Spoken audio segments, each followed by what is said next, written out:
Hey, welcome to Ike's Vintage Tech. Today I've got the computer of my childhood. This was the exact setup that my dad had back in 1994. It ran Windows for Workgroups 3.11. This has a 50 megahertz 486 processor and like no RAM at all. It's under 4 meg of RAM running this whole thing. My goals and intentions with this computer right now is to clean it up, strip it down completely, inspect and check everything, and put it back together, eventually upgrading it along the way. To do this, I'm going to need some of your help. So I have a few options. I can either max out with like 100 megahertz 486. I can also do the Pentium overdrive. That's also an option. RAM, I can get up to 64 meg. I want you guys to leave some comments below. Let me know what you think I should do. Should I put the Pentium overdrive in there? Should I just keep it at 486? Overall, this thing brings back a lot of memories for me. Like I said, this was the first modern computer that we had in our household. Had video games on there that were, amazing to me at the time, like Mega Race, the Encarta Encyclopedia that came with it. That whole software package that Packard Bell put into these things was pretty impressive for 13, 14-year-old me. It was also my very first time on the internet, and that went about as well as you'd expect a 14-year-old on the internet in 1994. The other thing about this is that it was a very low to mid-grade computer for its time. They had much better PCs in 1994. The Pentiums were just coming out. This thing has like zero cache, so you would have to add cache to it. Packard Bell was pretty stingy with the base specs of their models. However, everything in here is upgradable, so it's not like they didn't put the socket on there that you could upgrade. They at least give you the option. The build quality is okay. It's not super great. It's not junk either. These were the low-end, mid-grade, like I said, computers of their time. Gateway or Compact being a little tier up. Dell as well. Obviously IBM, all the players back then.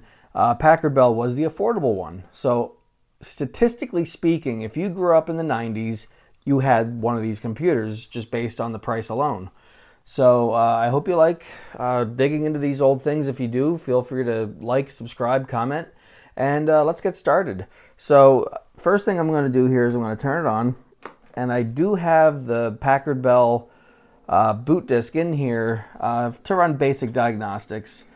The clock battery has been removed, so it is going to give me an error there saying that the battery's dead. Let me just hit F1. So the battery was soldered on. So what I'm going to have to do is I'm going to get a little 3.3 volt CR2032 battery holder and just solder it in there, and that will be the new battery going forward. This is going to be a couple videos in a series just because the whole process of getting this thing torn apart, cleaned properly, upgraded, put back together, it's too much for one video. The video you're going to see today is basically the teardown and cleaning, and then the next video will be upgrading, whatnot, and we'll get into Windows 3.11, maybe Windows 95, and we'll go from there. So let's get ahead and boot into the DOS disk here, and I'll show you the diagnostics. So the first thing it asks is what language. This is a European disk. Beggars can't be choosers. You get what you find. It still works. So 8 for English, and then you have to hit P to proceed. They basically don't want somebody from 1994 that knows nothing about computers messing around with stuff in here, because you could easily format your hard drive, just do things that you shouldn't be doing on a computer back then, and just ruin your day. So that's why they give that warning in advance, to make sure that somebody that has 8 minutes of experience with a computer doesn't mess it up. So the test that we have here, you can run all tests. You can run all tests multiple times. Parallel serial port tests. You can set the time. It is Y2K compliant. Even though the time Option is only 2-digit month, 2-digit day, 2-digit year. You can enter a 4-digit year and it will pick it up. Reboot, memory tests, floppy disk and floppy disk controller test, hard disk and hard disk controller test, color graphic card test. It's got basic VGA. It's got a 1 meg onboard video card, upgradable to 2 meg. It is a completely ISA bus. There is no PCI in this particular model. So what I'm going to have to do there is either live with 2 meg once I upgrade it, or find a decent ISA video card. And that's probably the option I'm going to go down the road. But right now I just want to get this thing running. The other tests would be coprocessor test, keyboard test, and then just exit diagnostics. So let's go ahead and do a quick memory test or coprocessor test. That's super quick. So it's running the test, it's reading off the floppy, and it's done. So it's pretty much run some calculations. If it spits out the right numbers, voila, you're good to go. So let's go ahead and hit any key, get back. Let's run the memory test. That's also a quick one. Now they do have extended memory tests that you could run. It's only like it's less than 4 meg when you see everything on here. It's like 3 point something.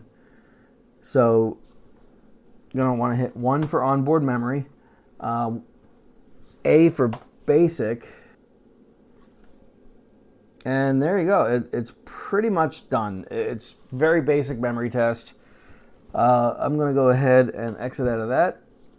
And then exit out of that menu, and then exit again. Now, the reason I have to keep looking is it doesn't just give you 1 through 0 options. You have to, every other menu is numeric, alpha, and then numeric. So it's a little confusing. You have to read what you're typing here. You can't just do it muscle memory. I'm sure if you worked in a tech setting back at that time, you probably had all that muscle memory in your fingertips and you didn't have to read anything. You just banged through and got your test done, and went back to playing Quake 3 or Doom or something like that while you're waiting for diagnostics to run. Now that that is done, I did get this computer without a hard drive. I do have what I'm going to put in there. That will come later. Right now we're just going to tear it down. So let's get the monitor off, and I'm going to remove the monitor. I'll be right back. All right, I'm back, and real quick, I was able to open up the CD-ROM, and I checked that real quick. There was a disc in there. So it's the Bright Star Dream Team Basic Spelling Tricks. So my daughter's almost 5 years old. This is going to be perfect for her. So I'll definitely be keeping this. Now the CD-ROM, I could hear the gears grinding when it was trying to eject. I had to use a paper clip, so the CD-ROM might be toast. I might have to, no pun intended, I might have to replace the CD-ROM, or I might be able to take it apart if something's just misaligned. But if it's broken plastic bits in there, I'm gonna have to get a new CD-ROM. So unfortunately, that's what happens. You can't keep everything original. So toss that over there. Let's go ahead and get this thing open. All right, there's a couple screws in the back. They were already removed.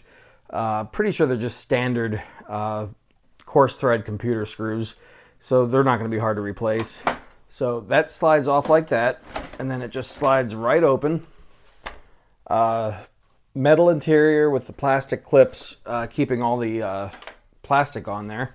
I'm going to go ahead and pop those off in a little bit, but let's get the components out first. So the first thing we're going to see in here on the very top is the sound card. It's also where the CD-ROM connects to. So if I have to replace the CD-ROM, hopefully I can find something that's compatible with that. Now there is another IDE channel on the motherboard, so I might just be able to use that. 486s were a little bit more picky than the newer variants later down the road. So hopefully, like I said, hopefully that's something I can either find the exact same model I need or find a compatible model with this sound card. Let's go ahead and start disconnecting some of these cables because all this stuff has to come out. Now the first thing I noticed here is this particular cable got a little chewed up, so I'm probably gonna de-pin this and run some heat shrink over it and fix it up, or just cut it and resolder it That's probably the easiest. Cut the ugly part off, slide some shrink tubing on there, re-solder the two wires together, and then just put the shrink over the solder work. That would probably be the easiest method right there. So the other thing I'm going to do, just in case it's not easily labeled, is I'm going to take pictures. Even though I got video, it's just easier to go back to phone pictures a lot of the times, just to display where pin 1 is for the ribbon cable here. Hard drive was already removed, so let's take a picture of those cables where they go, and it just makes life a lot easier.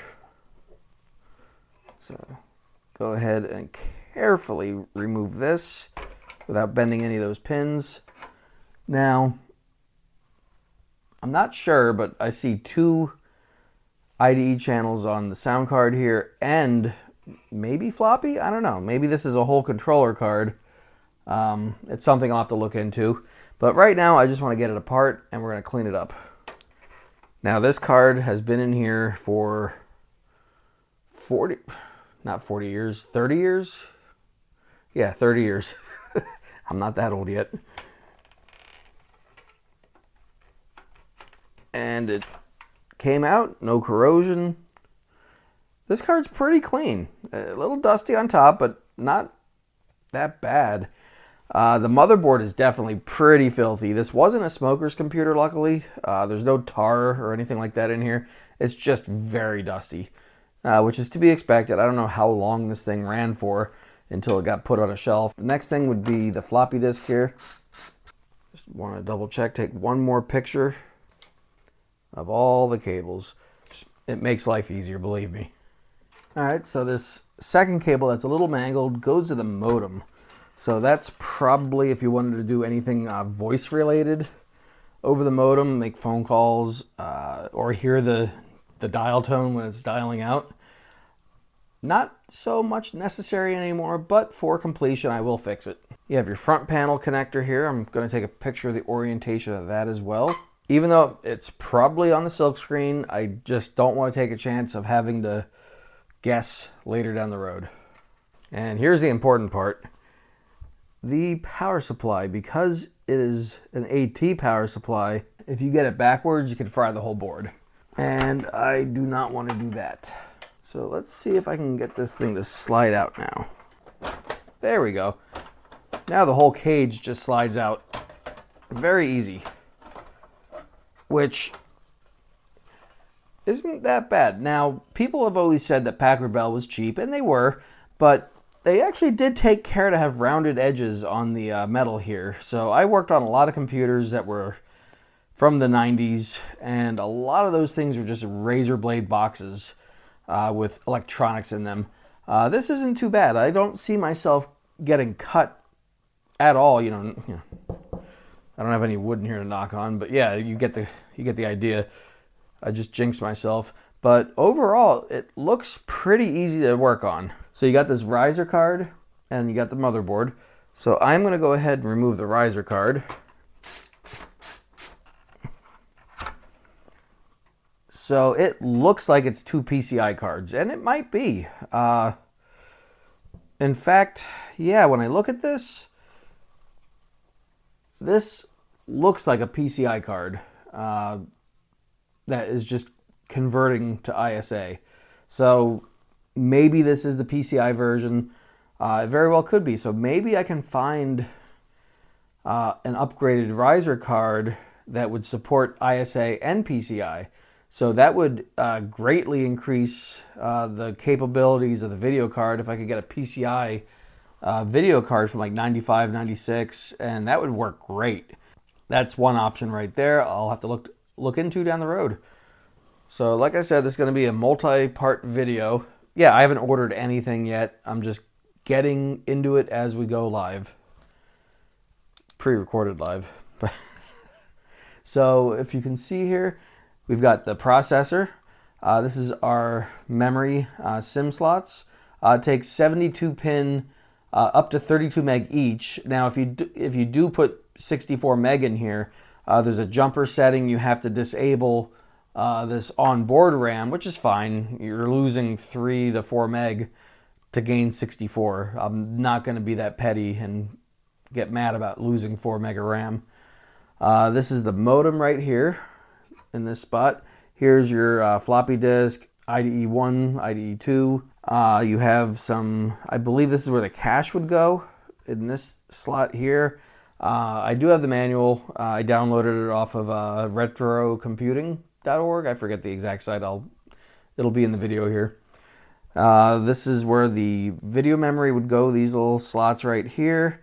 And there's jumpers for just about everything. And it's all in the manual, so this is definitely an RTFM moment.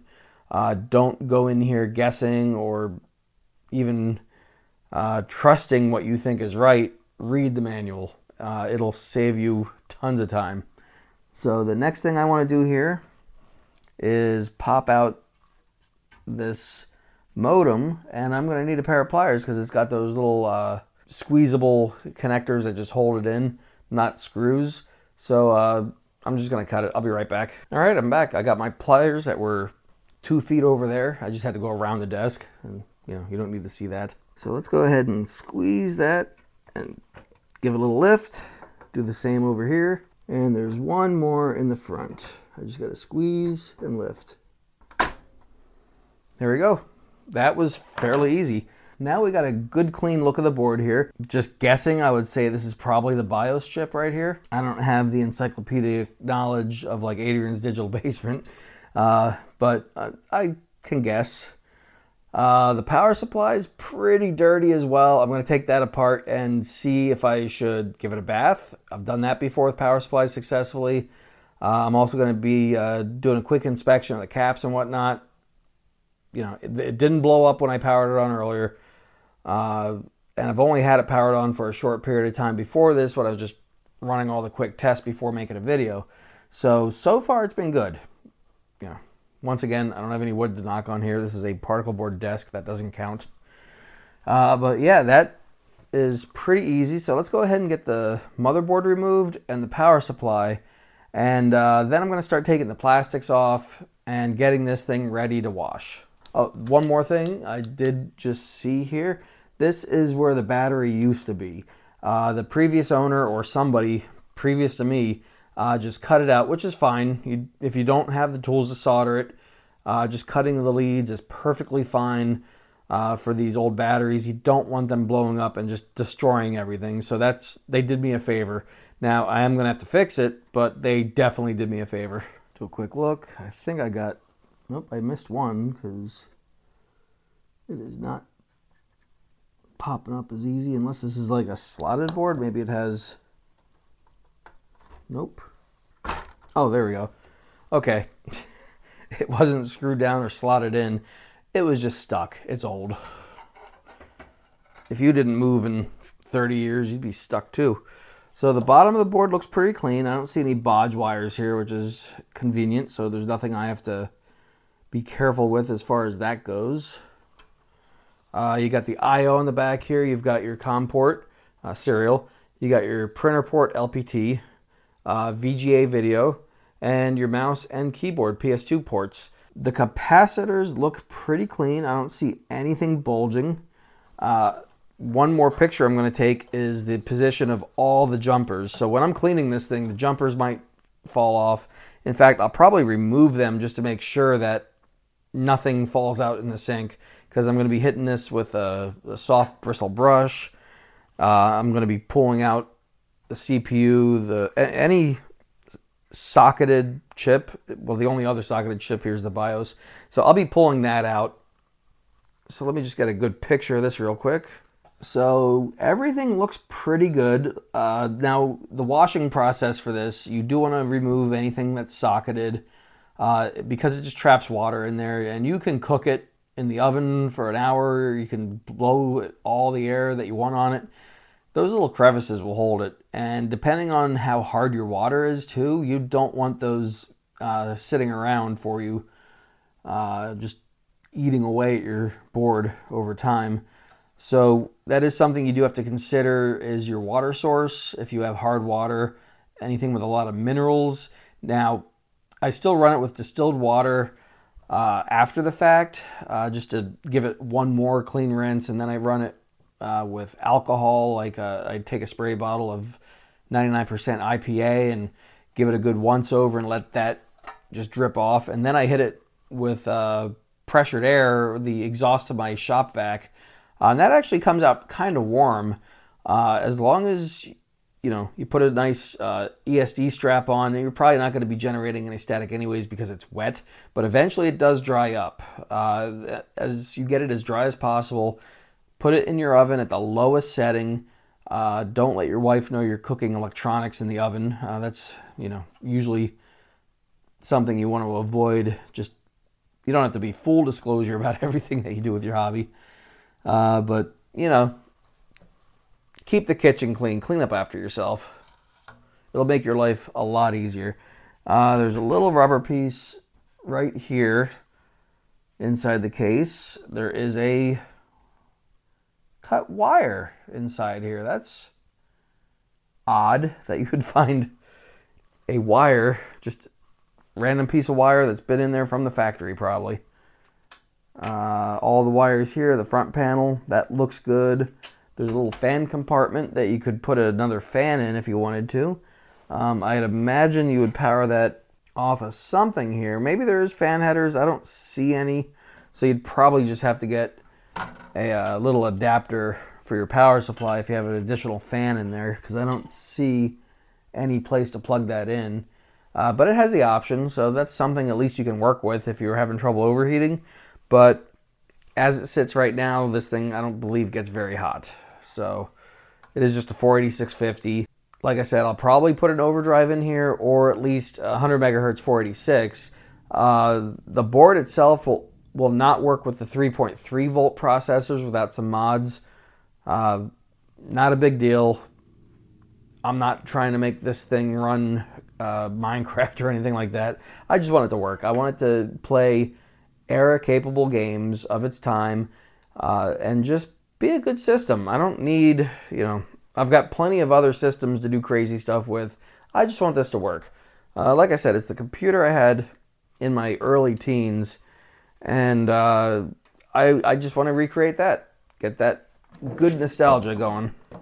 Now that I got it this far, this fan should be easy enough to remove. Yep, that just, not fan, the fan shroud. That comes out. It's pretty dirty. Not surprised. I got to get that power supply out. I'm guessing...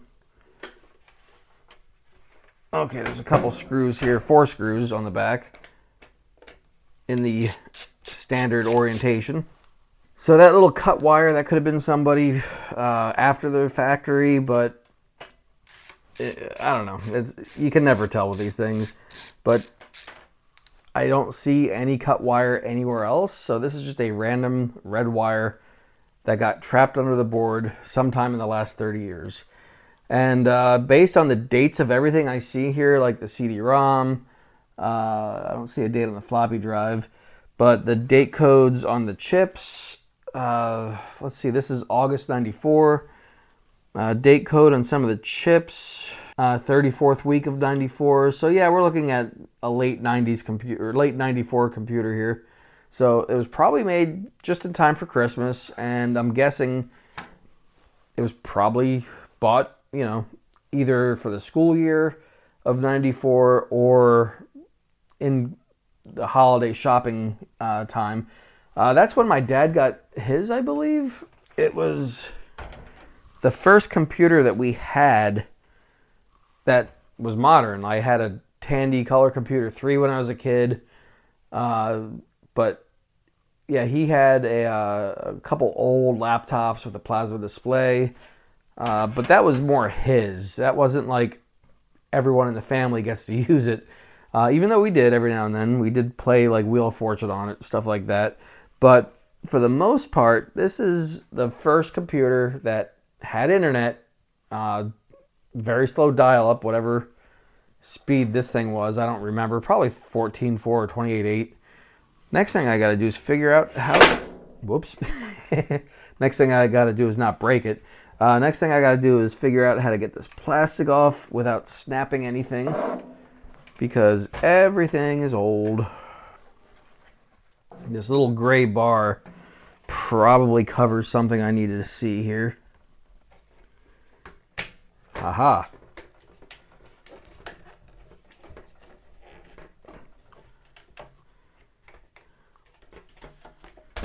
It's coming up.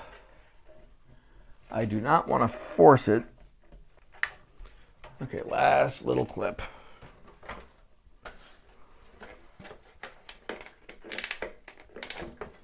Ooh, that is fragile. Ooh, did not break it. Insert Windows ta-da sound. Okay, I am glad I did not force this because there are 3 screws holding this plastic on.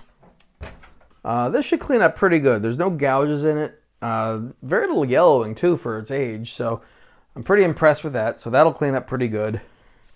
Now that I got that front panel off, now I can go ahead and start removing the power button and in turn the power supply, which is filthy. So that'll get a good cleaning, either blow it out or wash it. Like I said, I've done that successfully.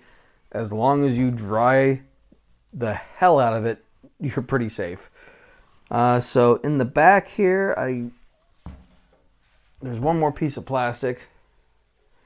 And believe it or not, there's still a peel. Let's see here.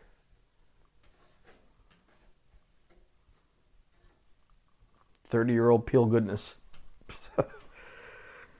So this is something that Packard Bell, they probably weren't the first, but they did color code all the I/O. So you can't, well, unless you're colorblind, you can't mess it up. They made it so that it was simple enough for people that have never used a computer before to just plug their stuff in, and they don't have to know what a serial port looks like, or they don't have to know what a monitor cable looks like. If you don't know the difference, they're very similar if you're just going into this whole computer thing blind for the first time. So it's good to have the color code, and that way, no mistakes. The more you can save your customers in the long run of not having to go through service or warranty claims or anything like that, the more money you save. It's that simple. Basic economics with Chris. Now the fun part here is going to be figuring out where exactly this disconnects from, because this is a very thin piece of plastic. I do not want to snap it.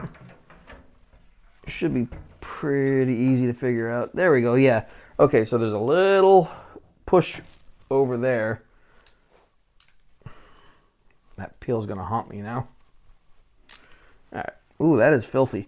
All right, so a little push release right here as the dust bunnies go flying. And it just pops out like that. Yummy.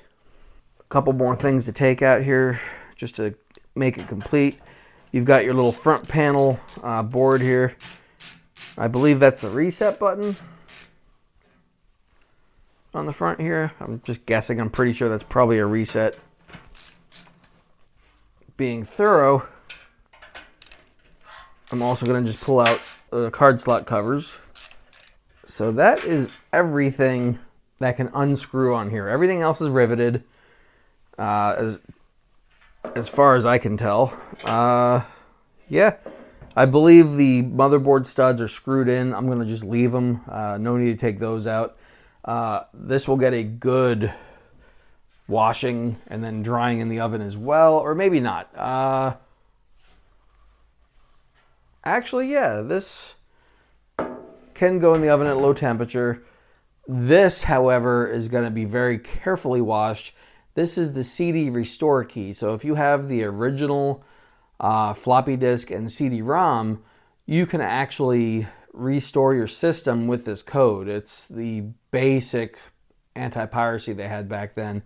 It's a very clean code. I don't have to worry about not being able to read it, but that's something you don't want to put into an oven just in case it's a heat transfer label or anything like that. It'll come out black and you won't be able to read anything. I'm also going to take good pictures of all those codes so that if they do go the way of many other codes and disappear, rub off, fall off, at least I'll have a digital copy of that code. And I can also just take a P-Touch label and make new codes as well. So yeah, this is completely apart. So let's go ahead, set that aside and pick up this cover. Now there's one little piece of broken plastic there I just found. Not my doing, I hope, but that doesn't matter as much. This has two little pressure points that you just gotta hit. And then this should come apart as well. Now this might be a little harder. Just because it's kind of big. So let's put it up like this. Okay. So that came off rather easy. So that little plastic comes off pretty easy. Okay, so this one does not want to just come off easy. There we go. That was a little harder. Okay, this is the hard part, getting a good grip on the metal case and pulling the plastic up without cutting myself and without snapping plastic. Wish me luck. This is one of those things where you need a friend. So somebody to pull the metal while you dislodge the plastic. So let's see if I can use this little PCI, well, it's not even PCI, ISA slot cover without bending it. Use the other one here. All right, there we go. Oh, perfect. There.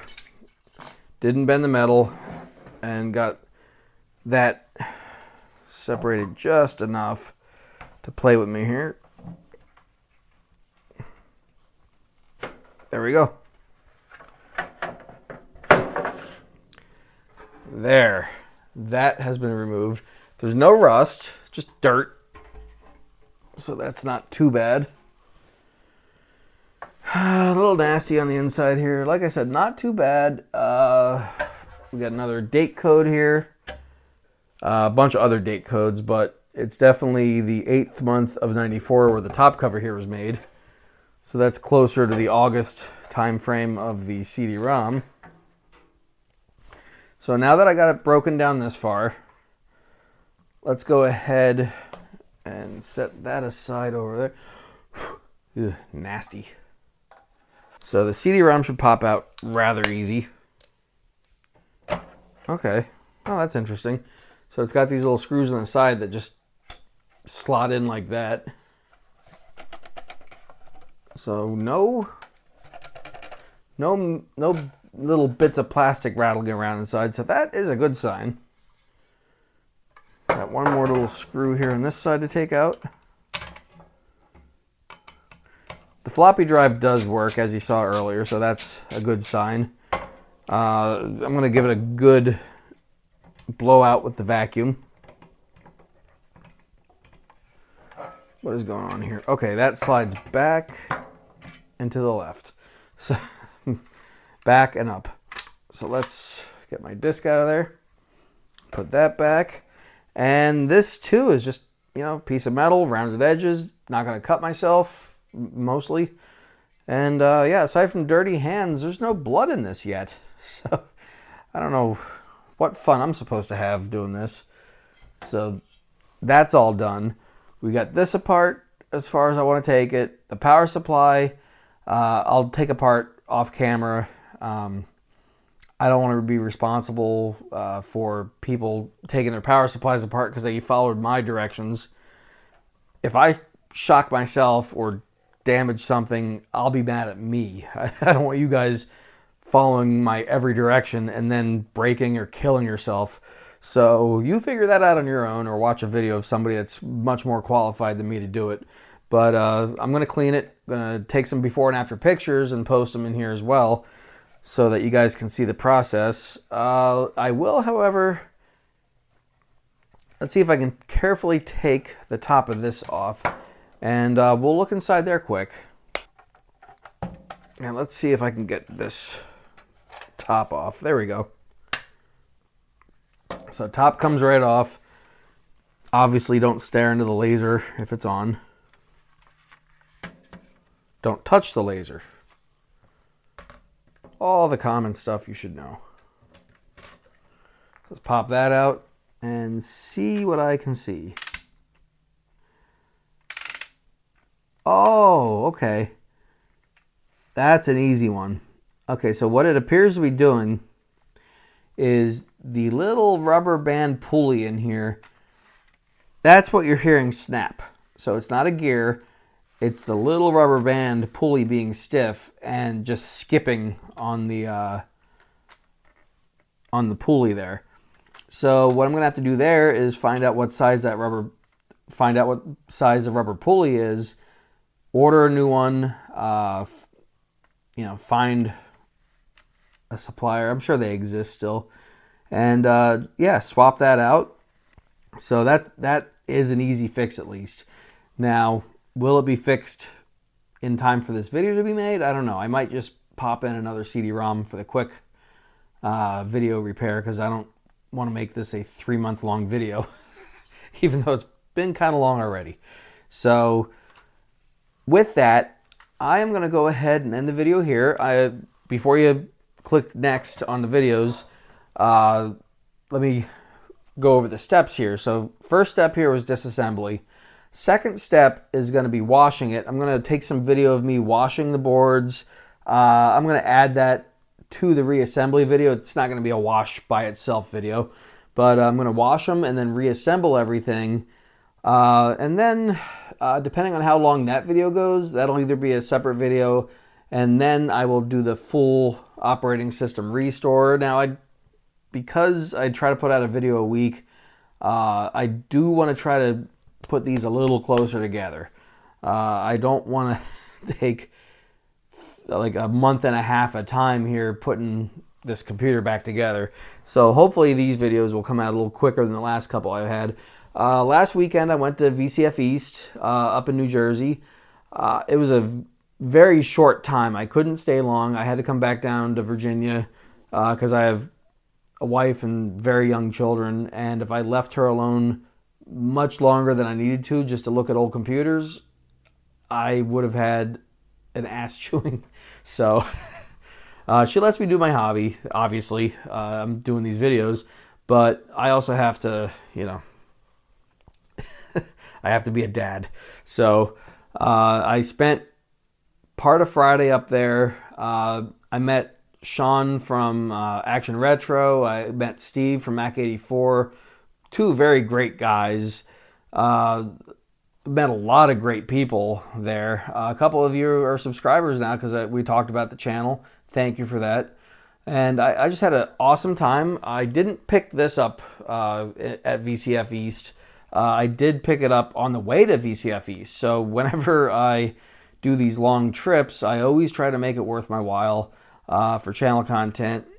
The monitor I picked up recently as well for dirt cheap. I couldn't believe I got it as cheap as I did, and in great condition. They said it didn't work because the speakers didn't work or whatever. They didn't have the power supply. So that's usually the easiest way for you to get a good deal on something, is when somebody doesn't know what's broke.